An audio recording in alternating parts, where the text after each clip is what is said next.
Congrats.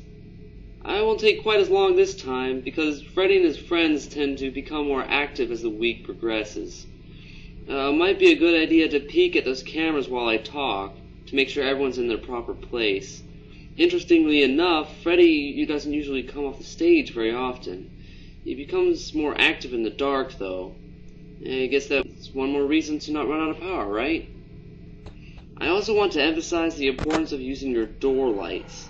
There are blind spots in the camera view, and those blind spots happen to be right outside your doors.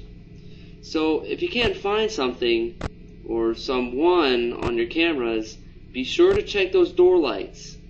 You might only have a few seconds to react. Not like you'd be in any danger, of course. I'm not implying that. Also, check on the curtain of Pirate's Cove from time to time. The character in there seems unique in that he becomes more active if the camera is maintained off for long periods of time. I guess he doesn't like being watched. I don't know. Anyway, I'm sure you have everything under control.